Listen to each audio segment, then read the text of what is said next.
Roma village, a last born in a family of 7, 1 brother and 6 sisters. I have a passion for this village because I purely grew up here, and I've seen a lot of changes since my childhood. Many of my family members have died. Many are still dying. And in the last 10 years, there have been so many young widows and orphans. When every time you come here, people come to ask for sugar, food, assistance, school fees, and so many girls dropping out of school, so many boys dropping out of school and turning into fishing because the village is at the lake shore. As a result, there is a high prevalence of HIV and AIDS. And walking across the village, you find homes with 10 orphans, 1 widow, 12 orphans, 1 old grandmother, and it's the genesis of the whole village. As a result of the scourge and the desperate situation, I found myself being an advocate of an advocate center for the whole village. People found it easy to keep on talking to me, asking me for help, asking to talk to me. And in my own capacity, I've not been able to meet all of them. My turning point to start the Wagoma Child Advocacy Center came when a widow was not able to support her children and gave one of them to a relative away in the island, a place in Uganda where there is no school. I think the person who was given this child was tired, and this child came back burnt with cooking oil on the chest. And it happened that the father of this child is my half-brother. He was blind at the time, and he kept on saying that I should do something to let other children not be in that same position. I took that challenge. I felt as a person that I could do more.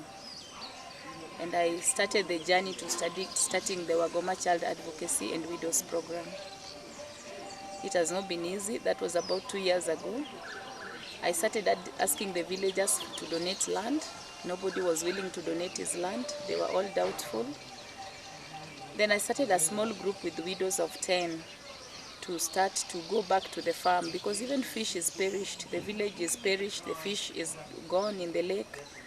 And the village is going down slowly by slowly. And the reports that I have is that there are about 266 orphans in the whole village. I'm doing my own head count as it is and census, and about 50 widows that I'm also doing a head count on. But having seen what I've seen, I think there could be more.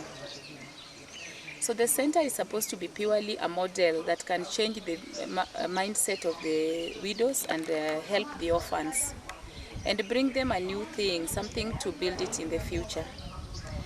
The center is purely to do agricultural center.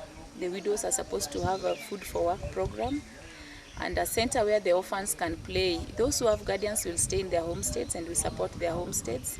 And those who don't have guardians are the only ones who are able to stay at the center, more particularly the HIV positive ones. It's a long journey. In my own capacity, together from my own business resources, I acquired the land. There was no one who agreed to donate his own land. I acquired the land. It took about 2 years to acquire the land. The land is 3.5 acres, running from the hill to the lake.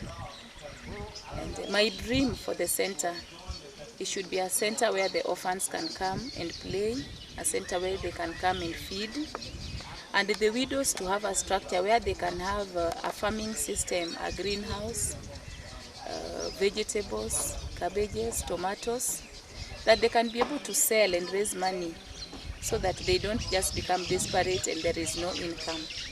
A place where they can be trained, awareness on HIV and AIDS, awareness on loss and grief, awareness on cancer, awareness on growth and initiatives and development. A place where people can sit and rebuild and rejuvenate this community. And more so a place where the children can find meaning again, the orphans. Education system for them. A center where you can have adult education system, because the next school There is no adult education system here. Most of the widows are school dropouts, class 8, form 4. In that respect, we are asking for support. We are asking for funding. We are asking for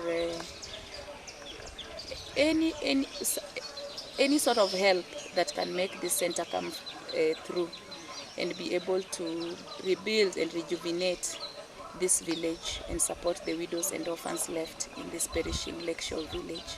Wagoma is perishing as a result of being a lakeshore village.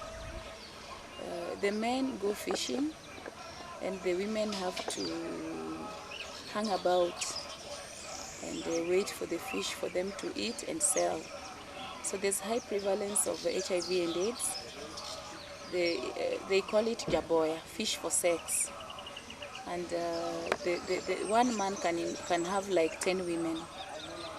So the whole village has perished as a result. The widows' numbers are more than the men. There are maybe 80% widows and 20% men. So these widows are young, between the ages of 20 to 35. So they keep on cohabiting, one man cohabiting with 10 women. As a result, HIV prevalence is ongoing. People are infected and reinfected every time. So there needs to be a bit of sensitization. One way is through economic empowerment. The only wealth the village has is land, which is lying untilled because the land is unfenced. Hippos come from the lake and destroy crops. Animals graze across the land, and a local widow cannot be able to afford even a fencing facility of 20,000. As a result of the HIV scourge, most of the widows are infected. A few do not even know their status. They are not on ARVs. Their children are infected and they are not taken care of because sometimes they don't even know. They keep on saying it is something else, chira, that is what they call it. And they don't even have the energy. They don't have, if lucky, they have 1 meal a day, and they don't have the energy to go till the land. So this is what the center is supposed to stop the gap. They find a place where they can work even for 1 hour and have food for work. And those who don't have houses, most of them are sick. Their husbands died, left them in grass thatched, which are now broken down, almost falling down. I have been able to construct a few houses, but I'm not able on my own to meet the need of all of them. So the only other way that they can be helped is through a program that can be able to meet their needs and give them sustainability. And one way is farming and helping the orphans that are within the setup.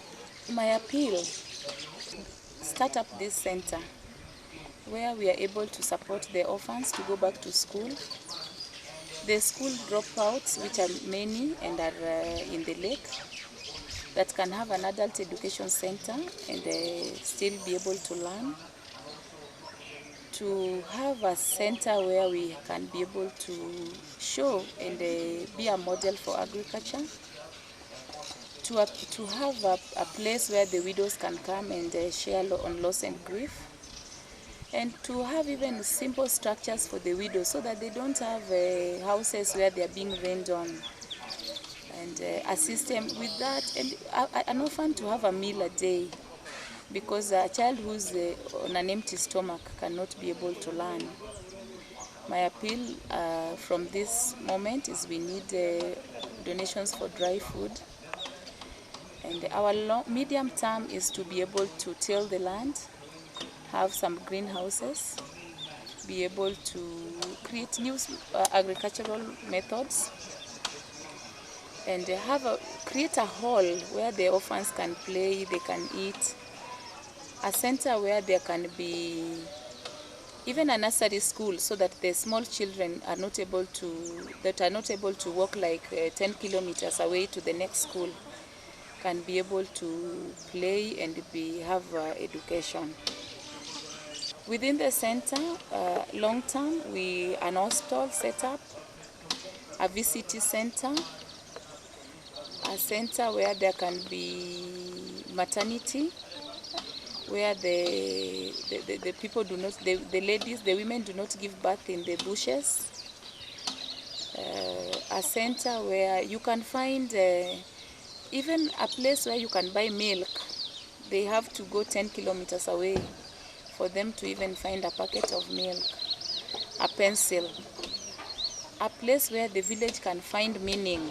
Even a posho mill, they don't have to go 5 kilometers away to a posho mill. So we will need structures, we need construction, we need support at all levels, we need seedlings, we need fencing, we need to do poultry, we need to do rabbit farming, to create new meaning, to bring modern methods of farming. As a result, to renew, to rejuvenate this city.